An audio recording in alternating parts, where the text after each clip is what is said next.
Hello, I'm back. I promised a few people that I would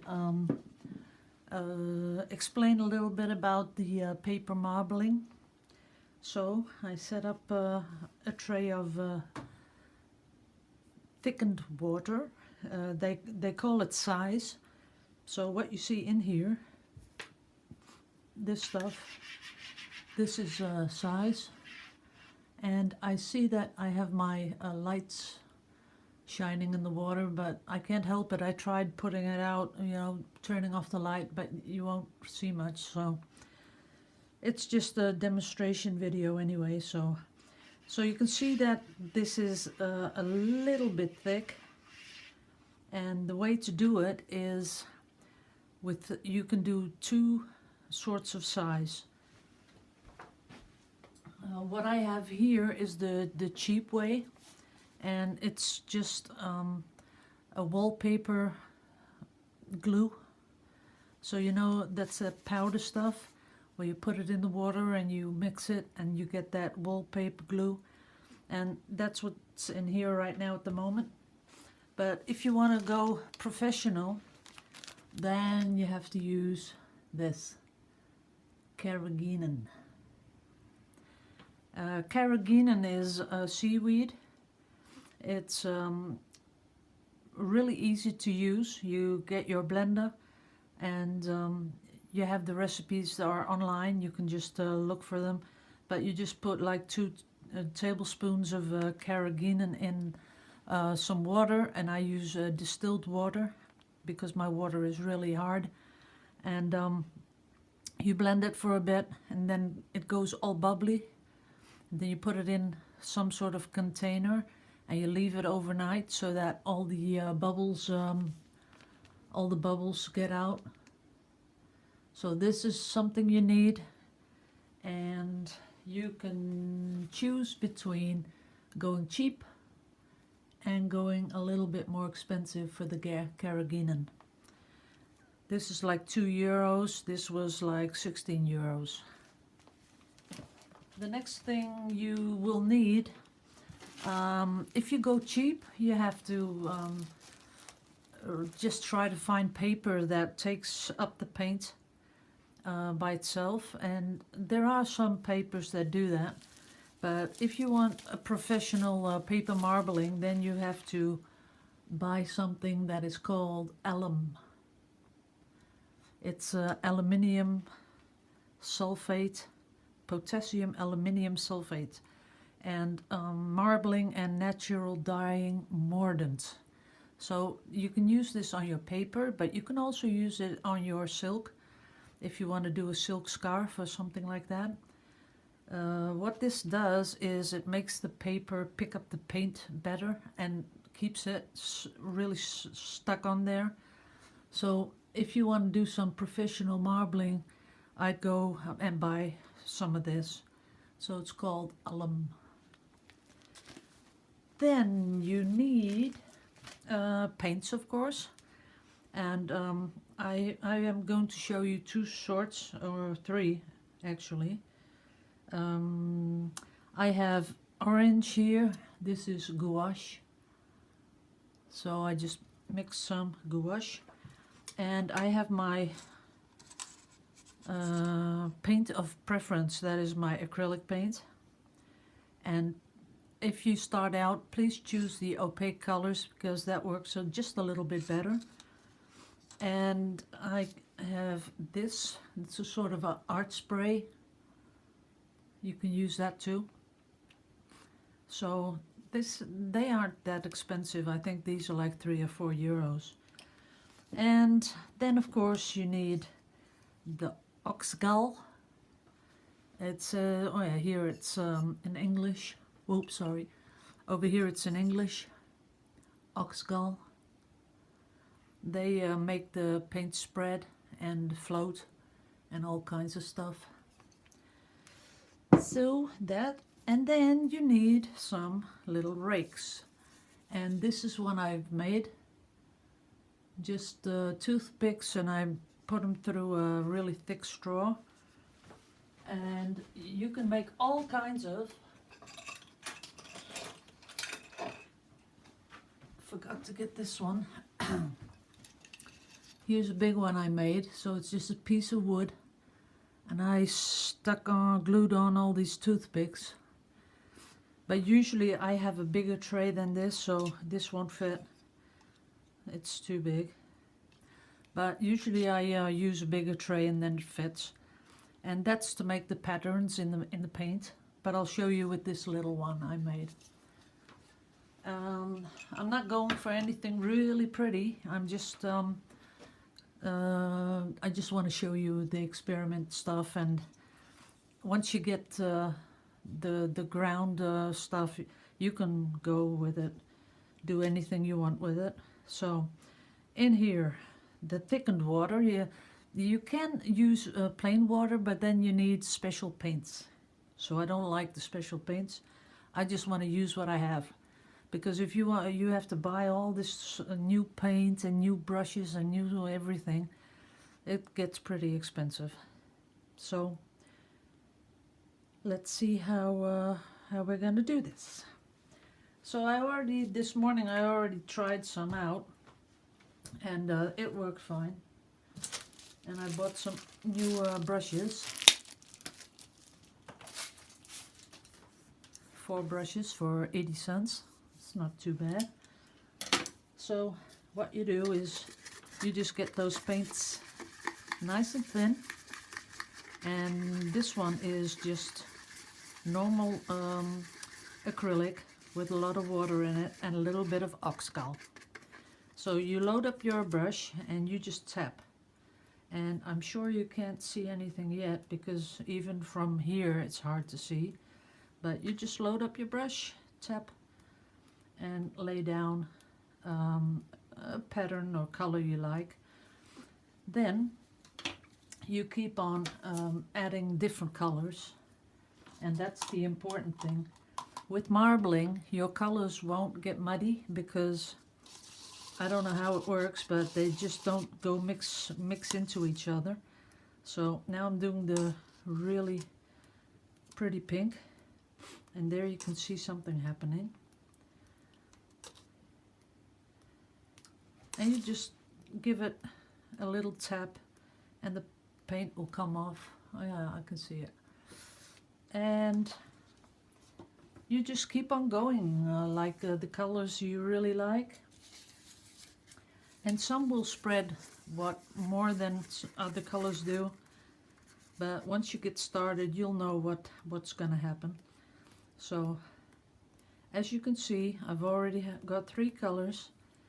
And the colors, they just really don't mix. They just push each other apart. And that's the whole deal about it.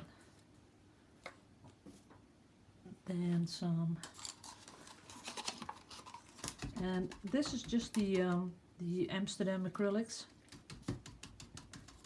Little bit of water, little bit of oxcal. And there you go.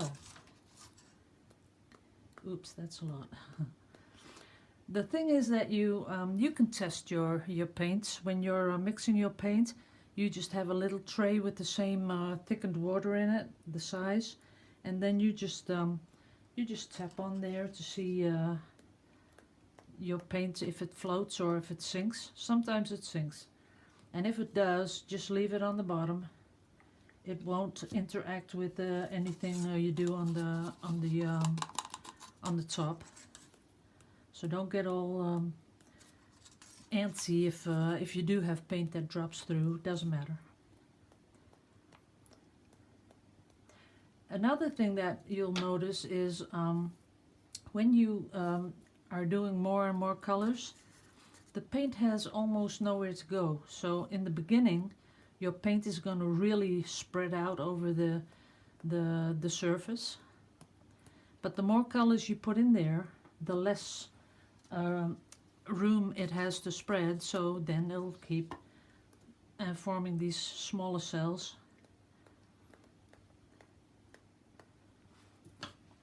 Let's see, I could put some red in.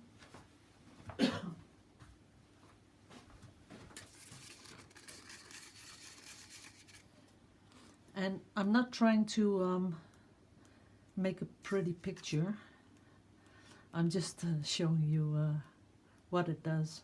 And you can see right now how it's spreading. And if I were to put the paper on now, you would see this, very detailed. And then these big holes where the red is, you would see a really light red circle. Let's do some orange.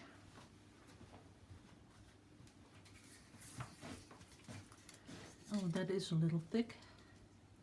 And if it gets too thick, you just add a little water and you're good to go again.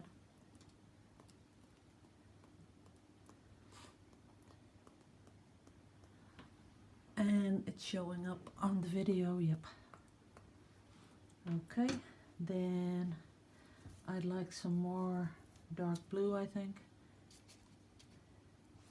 And as I said, the orange that you see, you can see that it's more opaque, and that is what the gouache does, gouache paint. So if you're really going to get into this paper marbling, I would go for the gouache, because I like that the most. But you're gonna get to see everything in a minute here when I put the paper in.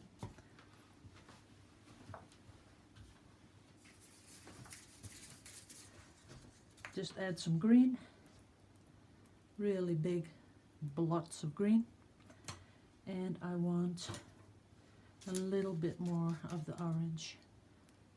Just leave some big ones on there. I kind of like it. So, okay, so just say that we're ready. You've done all your paints, you've put them in. Then you get the little rake, the little thingy. And if you rake through it, and you do that slowly, not too fast, and you see all these little waves, I'll just do half and then you can see the difference. And I don't have any paper prepared. I'm just taking one of those sketch blocks papers. Yep. And what you do is you hold opposite corners and fold it so it's easily placed on the paper and you don't get any air pockets underneath. Then you just slowly move the paper. You pick it up and you pull it over the side of your tray. And that's what you get. It's all on the paper. And pretty intense colors too. The more you load up the paint, the more intense the colors get. And now you just rinse it a little bit, not much, and really slow pouring water, because you don't want really to put some really hard water over it because it'll wash off the paint, but that's about it.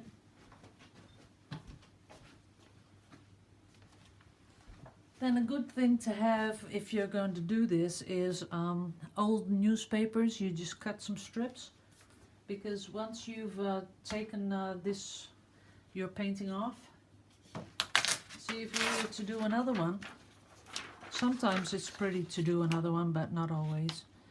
So putting on a new page, pulling it over the side, and you get what was left in the tray. Even this is pretty. You could, I don't know, make bookmarks or something, or cut little pieces out to put on a card.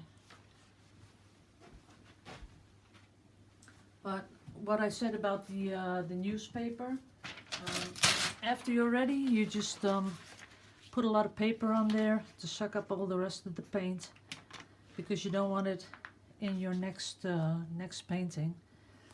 And over here, let me throw this out.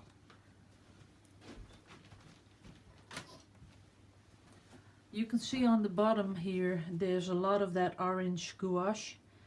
And what I usually do is just mix it all, because it won't affect your next painting. if you just do it like this, stir it in. Only thing you get with that stirring, you get all these little air bubbles. And if you get that, what I do is get my old torch and just torch them away.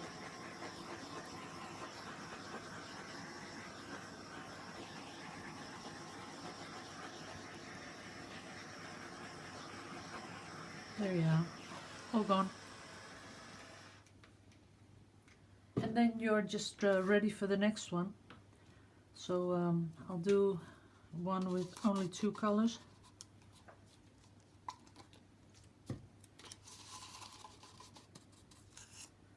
Just start all over again. And you see that in the beginning the paint really spreads rapidly and you almost don't see it, but it's there. If I were to do some more, you would see that it doesn't spread as fast as the first layer. And we'll take some red.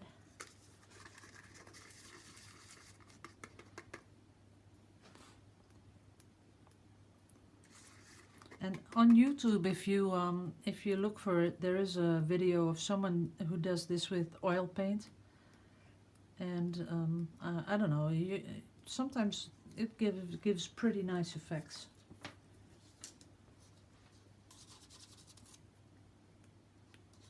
Now you can see how it doesn't spread, because this is red. And you gotta watch out. If you're gonna do this, you should have some sort of a sheeting, plastic sheeting all around it, because it does spatter all over the place. Sometimes just a little bit is pretty nice. And I want a little bit of turquoise with the pink. It's going to be pretty. That's when you do that, you tap the brush and there's nothing coming off. Then it's time to put a little bit of water in your paint, because it's just a little bit too thin. I want some over here.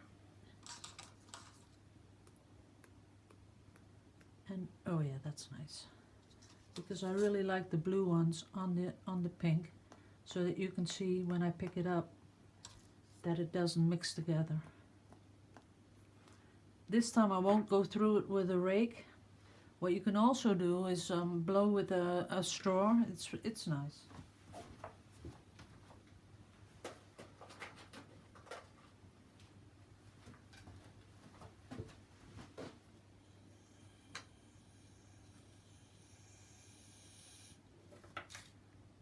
Just give it a little blow here and there.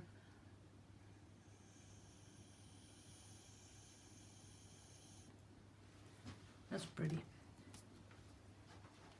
Then get your paper and put it on there.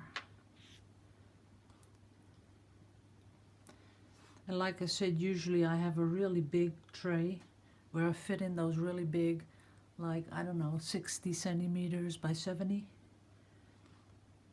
And then you pick up the corners and pull it over the tray. And there you go.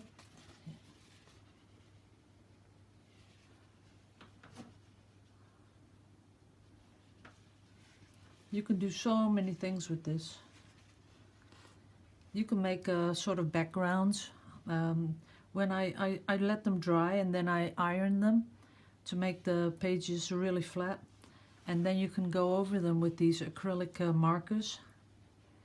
And you can make really beautiful art, really.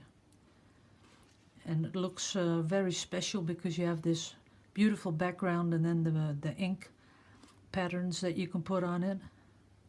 I used to do a centangle over it. That's really pretty. Don't know if you can see it up close, but there's a very light pink and there's dark pink, and then there's the turquoise. I'm gonna keep this one. I'm gonna do something with it. I really like this one.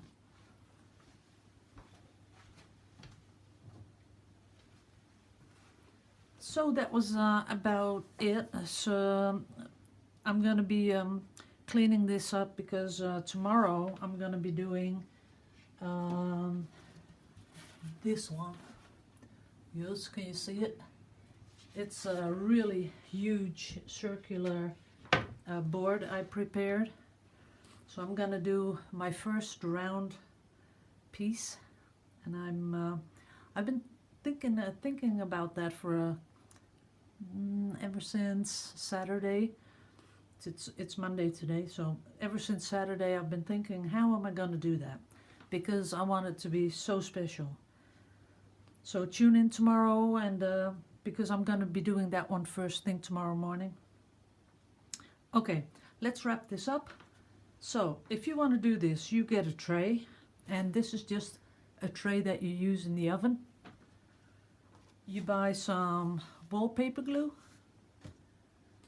and if you don't want to do that, you want to go professional, you buy your Carrageenan, and you buy your alum. That's to prepare the paper. And then you use all kinds of paints, anything that's that you can dilute with water. It works, and even watercolor works, but you know, it's very transparent, and you won't get the same effects on the paper. But you can use it. I have done before, but I just like paint that gives you that really contrast between colors. I really like that. So, and then you have to go buy some of this stuff, the oxgall. And if you're really into the marbling, you're gonna get serious with this stuff, then I suggest you don't buy the oxgall for the watercolor, but there is a special oxgall for paper marbling. It's much stronger than this, and it works better. But even with the paints you have right now, and you get some wallpaper glue, you can have fun. And kids really love this. But even for the grown-ups, they can make some amazing things. So if you have questions, just fire away. I'll answer all questions about this. And I don't know if a lot of people are gonna watch this that watch my acrylic pouring, but if you do, and you want to see finished pieces, please look me up on Facebook.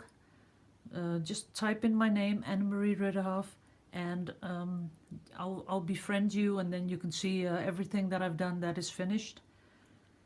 I don't mind. Everyone can come and see my stuff. So thank you all for watching, and if you have questions, just ask. I'll be happy to answer them. Bye bye for now.